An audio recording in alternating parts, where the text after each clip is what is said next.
9 మండలాల వచ్చిన అన్నలకు అందరికీ నా యొక్క నమస్కారాలు. ఈ మహిళా మండల అక్కలకు అందరికీ నా నమస్కారం. మన మీడియా మిత్రులకు, మన విలేకరులకు అందరికీ నా యొక్క ధన్యవాదాలు. పిల్లలు మేమే గెలిచిన వాళ్ళను సంతం కొడతారు. ఆ 7 ఎమ్మెల్యేలు వేసినట్టు మనం చేయాలి. మన జనమంతా ఒకరు కావాలి. 7 ఎమ్మెల్యేలు మేము చేసిన సంతం కొట్టుకుంటాను టీవీలలో పడనిస్తారు. నేను చూస్తాను. ఆ 7 ఎమ్మెల్యేలు వేస్తే మన కొప్పలీస్ వాళ్ళని గెలవాలి. మన అందరం చూడాలి. మన కొప్పలీస్ పట్టణాలు ఢిల్లీ పంపించాలి అందరూ. నేను కోరుకుంటాను. నాకు అవకాశం ఇచ్చిన నా కుటుంబాలను నా కొడుకు ధన్యవాదాలు. ఇంకా సార్లు గెలిపించినాం, అలా కొడుకులని గెలిపించినాం. ఇంకా మీకు సిగ్గుంటే అలా కొడుకులు అర్థం తిరగాలి. మీరు మాకు బుద్ధి, జ్ఞానం, ధైర్యం, సాహసం అన్నీ ఉన్నాయి కాబట్టి అదో మా మానవతావాది ఈశ్వరుని గెలిపించుకుంటామనేటువంటి జ్ఞానంగా మనం ఉండాలి. చాలా గొప్ప కేసీఆర్ సార్. ఎస్సీ సామాజిక వర్గాలకు పెద్దపల్లి రిజర్వేషన్ చేస్తే టీఆర్ఎస్ పార్టీ వచ్చిన తర్వాత మన బాలకృష్ణ ఎంపీ అయ్యాడు. ఒక కుటుంబం బాగుపడ్డది. నిజమా కాదా? ఆ తర్వాత మన బాలకృష్ణకి ఇయ్యలే. ఆ తర్వాత మన బోలకుండా వెంకటేశ్వరకి ఇచ్చాడు. ఆయన కుటుంబం బాగుపడ్డది. సంతోషం. ఇప్పుడు మన బాగుపడిన వెంకటేశ్వర లేడు, ఆయనకి ఇయ్యలేం. మళ్ళీ ఒక కుటుంబం మన ఈశ్వరానికి ఇచ్చింది ఎంపీ. అంటే 3 కుటుంబాలు బాగుపడ్డాయి కేసీఆర్ వల్ల, ఒక కుటుంబం కాదు. కానీ కాకపోతే ఏమంటుంది, ఒక కుటుంబమే బాగుపడనట. అలా పిల్లలు ఆ కుటుంబాలు మాత్రం మన పిల్లల్ని చేసుకోరాట. అయినా కూడా మనం ఓటేయాలన్నట. అగో వాళ్ళు బ్రాహ్మణవాదులు, మనం బాబాసాహెబ్ ఆదరణ కనుక అయితే మనం విశ్వాసానికి ఓటేయాలి. ఇగో ఇది ఈ విశేషం జరగాలి మన గ్రామీణ ప్రాంతాలల్లో. అందుకనే ఒక కోటీశ్వరునికి మన తలరాత్రులు మార్చాలని అంబేద్కర్ రాసిన రిజర్వేషన్ ఉపయోగించుకొని ఆ రిజర్వేషన్ ఫలాల ద్వారా కోట్లు సంపాదించుకొని ఈ సమాజాన్ని దూరంగా పెట్టినటువంటి ఒక కోటీశ్వరుని కుటుంబానికి ఈ సమాజంలో ఉంటూ, కార్మిక క్షేత్రంలో ఉంటూ, బాబాసాహెబ్ అంబేద్కర్ ఆశయాన్ని మనలో నింపుకొని ఎస్సీ ఎస్టీ సమాజం అంతా సమానంగా ఉండాలని అనేక వేదికల మీద బాబాసాహెబ్ గురించి చెప్పి డాక్టర్ బాబాసాహెబ్ గారి విగ్రహ 125 అడుగుల విగ్రహానికి చైర్మన్గా ఉండి ఈ సమాజానికి దిశానిర్దేశం చూపెట్టిన అగర్భ కార్మికుడు ఇక్కడ. కోటీశ్వరుడి కుటుంబానికి, ధనవంతుడికి, గుణవంతుడికి పోటీ ఇక్కడ. అందుకనే మనం గుణవంతుని దిక్కుందామా, మనం మోసం చేసే ధనవంతుని దిక్కుందానా? ఈ నిర్ణయం మనం తీసుకోవాలి. ఇదే పదాలు, ఇవే మాటలు రేపు కాంగ్రెస్ పార్టీ కార్యకర్తలకు, నాయకులకు చెప్పాలి. మీరు ధనవంతుని దిక్కుంటారా లేక గుణవంతుని దిక్కుంటారా? మోసం చేసే వాళ్ళ దిక్కుంటారా, సమానత్వాన్ని కోరే వాళ్ళ దిక్కుంటారా అనే విషయాన్ని మనందరం స్పష్టంగా చెప్పాలని కోరుకుంటూ, ఈ రిజర్వేషన్ అనేది అగో హిందూ కోసం, అసమానతల కోసం, పేదరిక నిర్మూలన కోసం కేటాయించబడ్డది. కాబట్టి ఈ సమాజాన్ని సమానంగా చూసేటువంటి కార్మిక బిడ్డ అహం ఉండదు.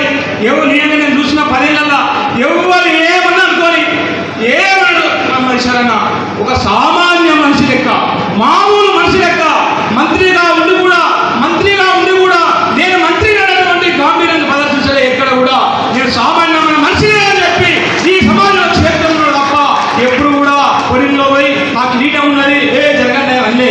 కాబట్టి అంత మానవతావాది మన ఈశ్వరన్నను కారు గుర్తు కోటేసి అలా ఎట్లా చెప్తామయ్యా 7 ఎమ్మెల్యే సీట్లు అయినాయి కదా మనం అనుకోవచ్చు కాక. కానీ నిన్న కేటీఆర్ గారు చెప్పారు, అన్న మినిమం చెప్తారు, మన సార్ని అన్న చెప్తారు. 7 అసెంబ్లీలు గెలిచిన కరీంనగర్లో బీజేపీ గెలిచింది ఒకసారి ఎంపీ. నిజమా కాదా? అగో ఇక్కడ కూడా 7 అసెంబ్లీలు కాంగ్రెస్ గెలిచింది. మరి మనం గెలవాలా? గెలుస్తామా లేదా?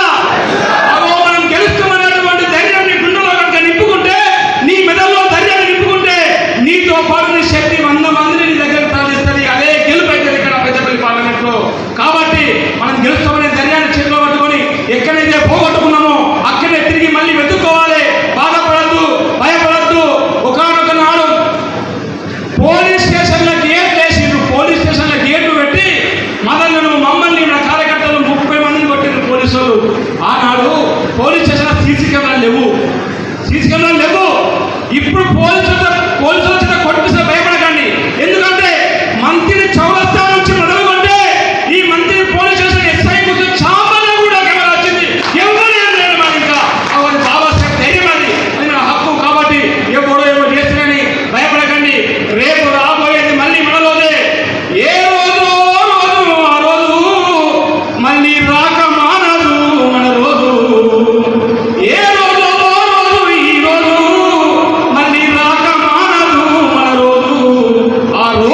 అధ్యక్షుడు శంకర్ గౌడ్ గారికి, అదేవిధంగా మన పెద్దపల్లి పార్లమెంటు సభ్యుడైన కొప్పుల ఈశ్వరరావు గారికి, మన ప్రియతమ నాయకుడు మాజీ శాసనసభ్యుడు ఎమ్మెల్యే గారు పుట్టమరణ గారికి, అదేవిధంగా నా తోటి మండల ఈ 9 మండలాల